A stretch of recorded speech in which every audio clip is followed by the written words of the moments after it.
E per ultima tappa tedesca andiamo verso il nostro amato Danubio, dove dormiremo addirittura su un'isola in mezzo al fiume. Ciao bella! Poi beremo la birra locale e mangeremo quello che si mangia in quell'osteria da ben 800 anni. E dentro ci sono le signore che cucinano.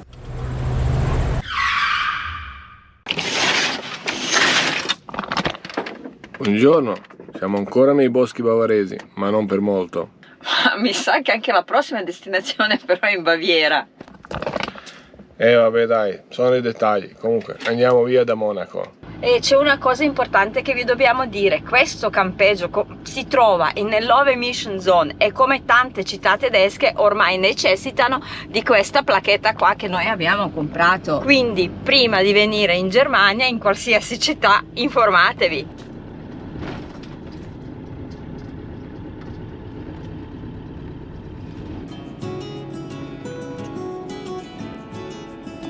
Ma questi abitano qui.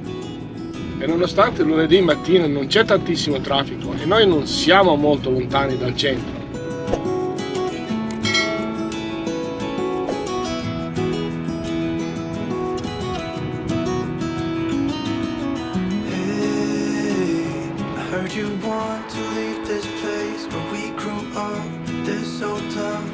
Quello che si intravede Allianz Arena, dove si trova anche l'area sosta della quale vi abbiamo parlato.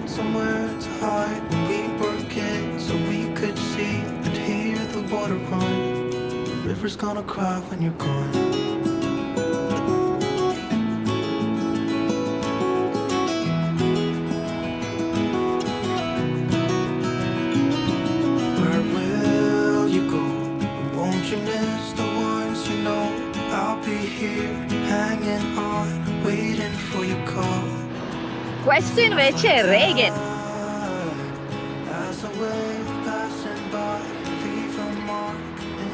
Arrivo. Allora, abbiamo parcheggiato in questo parcheggio che comunque è indicato come sosta camper, niente male, e lì c'è il fiume e noi in realtà ci troviamo su un'isola dove, come abbiamo detto, l'abbiamo detto che siamo a Regensburg? No, non l'abbiamo detto. Siamo a Regensburg e come vedete non siamo da soli. Noi ci siamo fermati a Ratisbona, o meglio dire Regensburg, per alcune ragioni. Una di esse è che siamo a metà strada più o meno dalla nostra prima fermata, prima tappa nella Repubblica Ceca. L'altra invece... Questa qua, Danubio.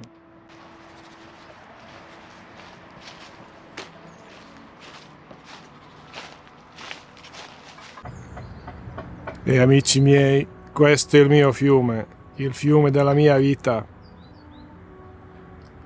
Sarà anche una banalità, ma io così mi sono connesso con casa mia, lì dove sono nato. E c'è pure la sabbia. Ciao bella! È arrivata a salutarti.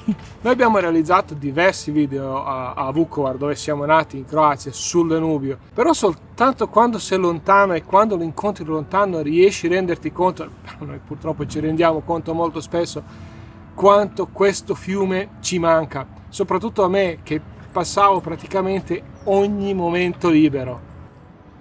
Anche se da noi è decisamente più largo, diverse centinaia di metri. Anche se c'è da dire che qui siamo su un'isola e questa è soltanto la manica del fiume. E sembra che ci sono chilometri di passeggiate qui attorno al fiume. È vero che siamo lontanissimi dalla nostra città natale, ma il paesaggio sembra veramente familiare, a partire da questi salici che ovviamente crescono ovunque c'è il fiume, ma da noi sono particolarmente diffusi. Poi non parliamo neanche dei pioppi o i castani, insomma, in generale. E ora abbiamo trovato un'uscita da lungo il fiume. Hai visto i miei capelli? Bellissimi. Meglio che non li lavo più. Ma va. Siamo ancora in periferia, ma qui incominciamo ad avere un'architettura un po' diversa da quella che abbiamo visto a Monaco. E immancabili finestre a sbalzo. Cosiddetti Kibitzfenster. Siete pronti a vedere la vista dal ponte principale? Vi dico solo che Sasha sta già piangendo. E benvenuti a Regensburg.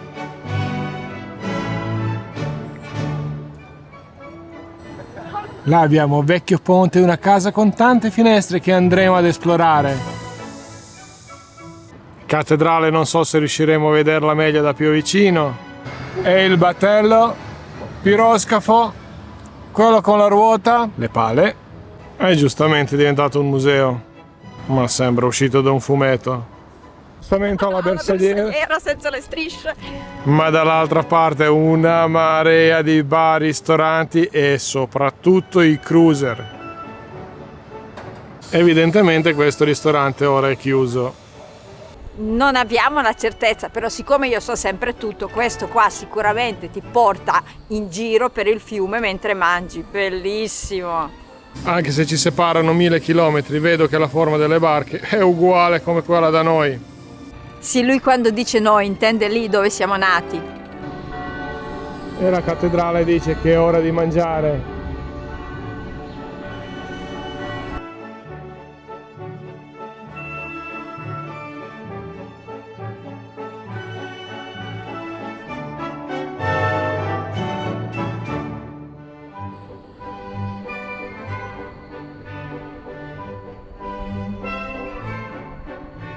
Niente, nessun video vi può descrivere quanto è lunga la Viking Atla. È impressionante. Su questi cruiser potrei parlarvi per delle ore, perché sono cresciuto guardandoli quando non erano ancora tutti così belli di cristallo, di delle dimensioni enormi, ma erano sempre parecchio lunghi, a 2 piani e rigorosamente bianchi. Infatti noi li chiamavamo le bianchine. Guarda che sta arrivando una. Wow, questa è una crociera sul fiume.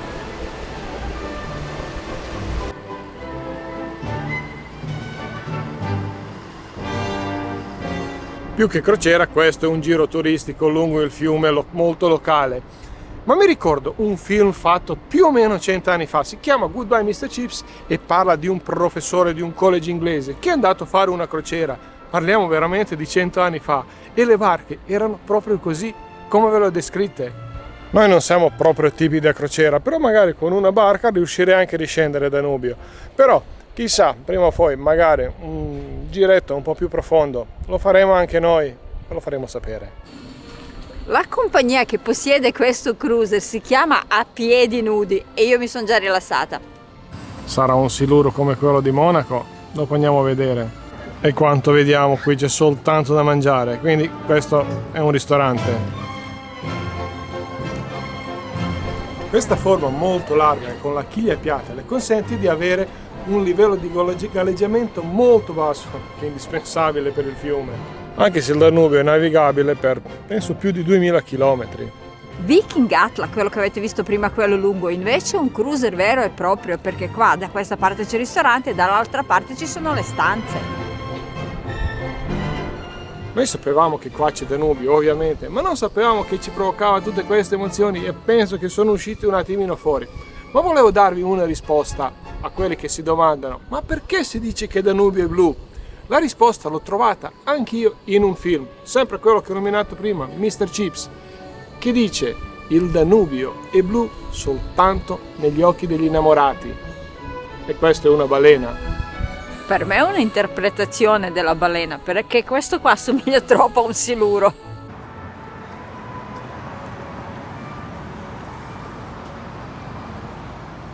Anche qua i pantaloncini. Mi scelgo il colore, che è questo intero vestito, non solo camicia. Va bene.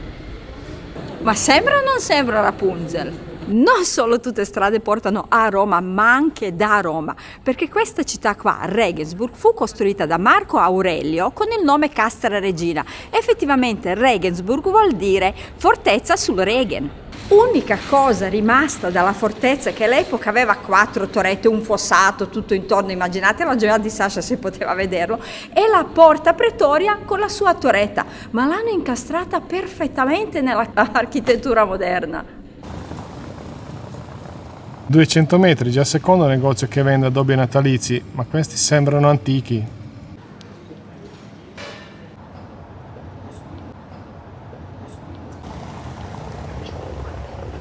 No, noi dobbiamo stare lontani dalle pasticcerie tedesche, assolutamente.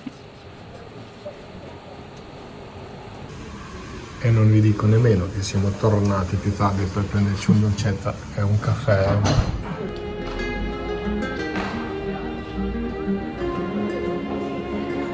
Nella via principale Goliathstraße, a pochi passi dalla Porta Romana dove siamo stati, trovate questa casa con questo dipinto enorme di Davide e Golia, che è una delle case più caratteristiche di Ratisbona. C'è anche il trenino. Oh, ma della serie come sono organizzati i tedeschi. Su ogni vagone c'è l'adesivo con la bandierina del paese, così tu sai dentro quale entrare per ascoltare nella tua lingua.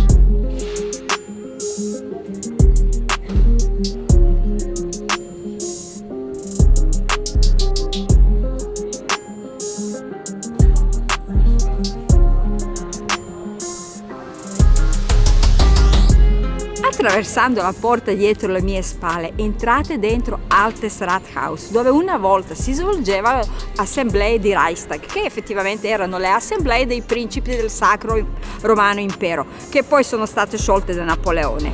Dentro si possono fare delle visite guidate, noi non siamo riusciti a prenotarla, però comunque siamo riusciti a salire al primo piano e vi dico, ne vale la pena andare a visitare solo quello.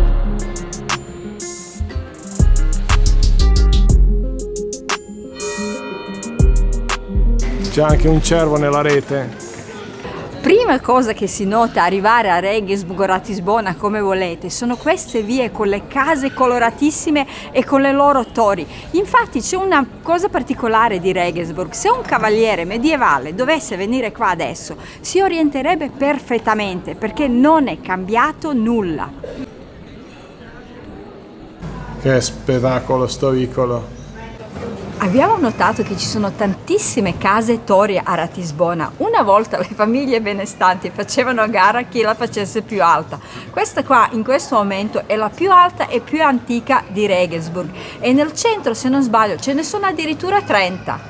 Le finestre veneziane anche a Regensburg. E proprio dove abbiamo trovato le finestre veneziane abbiamo trovato anche la casa nella quale ha vissuto Oskar Schindler con la sua moglie dopo la guerra. Avete presente il film di Steven Spielberg, Schindler's List? Questo signore era iscritto al partito nazista, però ha fatto di tutto per salvare i suoi operai ebrei dalla persecuzione. Non è un museo, non si può visitare, è un'abitazione privata, però la città di Regensburg ci ha tenuto a mettere la targa commemorativa in suo onore. Siamo finiti nel cortile di un albergo con un bellissimo beer garden dietro. Ma visto il periodo è chiuso.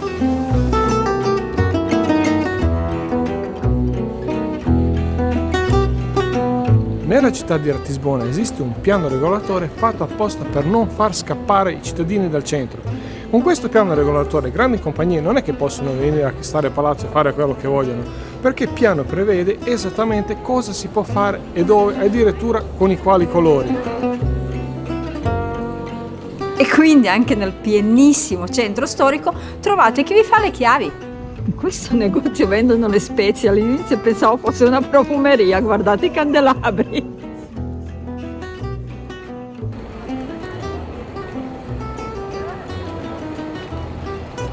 E siamo arrivati al Duomo di Ratisbona, che è una delle cattedrali più grandi della Baviera. Si può vedere, è imponente, in stile gotico, e come potevate vedere prima si vede da ogni parte della città.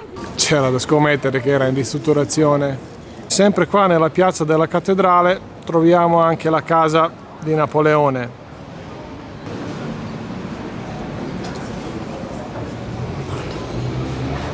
È immensa.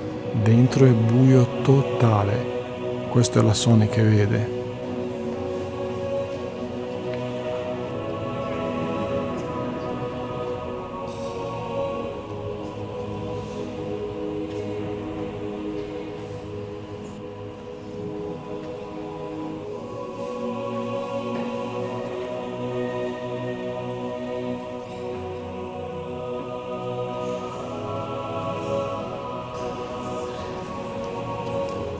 Ma lo sapevate che Papa Emerito Ratzinger è nativo qua, di Ratisbona? Noi volevamo mangiare in questo posto qua, a Würzkuche, dove si mangiano le famose salsicce di Regensburg. Questo posto esiste praticamente dal Medioevo, perché qua mangiavano gli operai e manovali che costruivano il ponte. Ce l'abbiamo fatta, la coda era per portar via. Già preso il pane? Io comincio con il pane e ho raccattato un menù in inglese. Pane, c'è un po' di cumino, buonissimo. Un po'. Un po'. di più.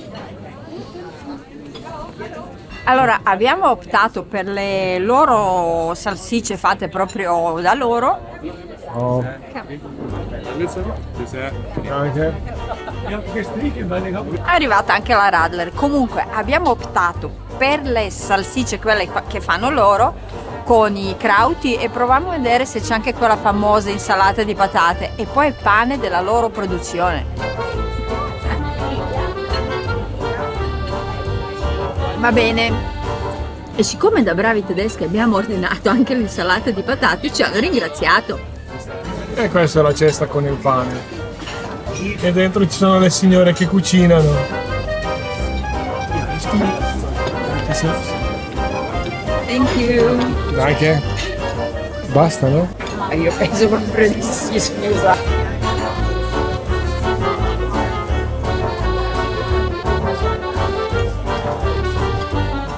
Sono gustosissime, completamente diverse rispetto a tutte quelle che abbiamo provato fino adesso.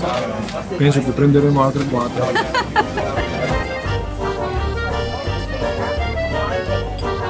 I crauti sono crauti, ma sempre buoni se ti piacciono.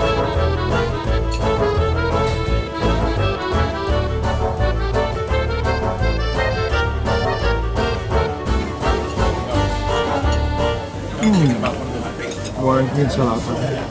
E i immancabili cetrioli nell'insalata di patate.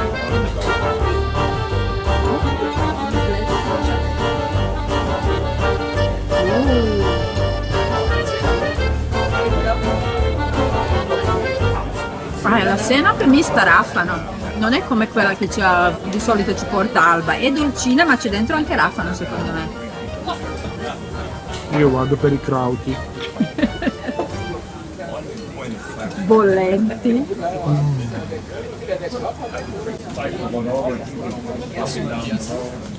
Non è strano che questo posto esiste dal Medioevo. Le salsicce sono fine del mondo. La birra è leggerissima, leggermente amara e squisita. Una birra loro, non mi ricordo più neanche il nome. Spice, non lo so.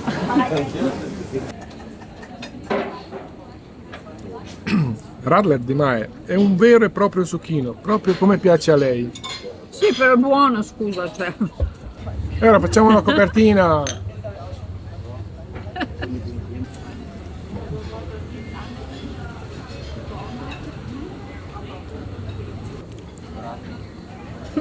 Hai fatto la scarpetta? E Mai è andata a fare prelievo perché qui si paga soltanto in contanti e non abbiamo abbastanza i soldi. Ma volevo dirvi che questa è una città autentica. Cosa vuol dire? Vuol dire che non è stata bombardata, una delle pochissime città durante la seconda guerra mondiale. Altre città tipo Norimberga, che sembra antica, in realtà è stata costruita pezzo per pezzo, però sono stati bravi. Sono tornata. Non è strano che questa cittadina è diventata patrimonio dell'UNESCO. Però se ci credete o no, negli anni 60 c'erano dei cittadini di Regensburg che avevano chiesto di abbattere alcune case vecchie per costruire dei palazzi nuovi. Per fortuna che l'idea non è passata. E stiamo arrivando sul ponte. Non ho mai capito queste persiane tedesche bianco e rosse. Salendo su questo ponte entrerete direttamente nel Medioevo, visto che è stato costruito nel XII secolo. Ma per costruirlo dicono che hanno fatto il patto con il diavolo. La leggenda narra che il costruttore del ponte promise al diavolo prime 3 anime che attraversano il ponte, ma il costruttore era furbo e ingannò il diavolo mandando sul ponte un cane, una lepre e una gallina. Ma nella nostra storia nessun animale è stato sacrificato. E dal ponte si vede il toro con l'orologio e immancabile cattedrale. Questo è un posto spettacolare per venire a pescare. Infatti vedo uno. Anche quello lì lo pensa.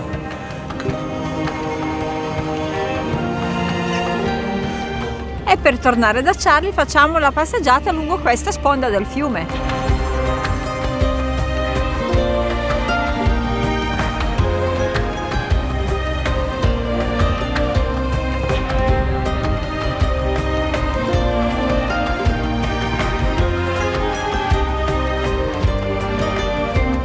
Spettacolo. Ed eccoci tornati.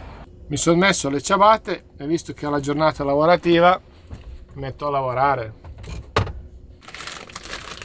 Stasera la zuppetta delicata con orzo, faro e avena, la mia preferita. Quella che si cuoce a fuoco lento e ci mette 3 ore a raffreddarsi. E sembra che ci siamo. 2 minuti pronto, 20 minuti per farlo raffreddare. E se non finiremo di mangiare prima della premiere, mangeremo durante. E finalmente ci siamo. Pronti. Ma prima di salutarvi e augurarvi buonanotte, ci sembrava doveroso dire una cosa che forse abbiamo già detto varie volte. Siamo venuti qua per fare un giretto di un paio d'ore e basta. Invece abbiamo trovato una cittadina incredibile. Sì, infatti una cittadina storica medievale fantastica. Quello che trovate scritto non vi rende l'idea, ecco, bisogna venire sì, a ma vedere. A partire dai negozi, delle vetrine, non di quello che contengono, ma come sono fatte, dei colori, balconcini a sbalzo. Torrette. Poi il Danubio è magnifico sempre. Comunque, ci vediamo domani. Buonanotte. Buonanotte. A questo punto abbandoniamo la Germania e andiamo verso un altro paese devoto alla birra, Repubblica Ceca. Prima tappa non può essere che la città di Plzeň con i suoi sotterranei e ovviamente la Pilsner Urquell. Sometimes you just gotta believe there's something that'll give you relief. There's something that'll have what you need.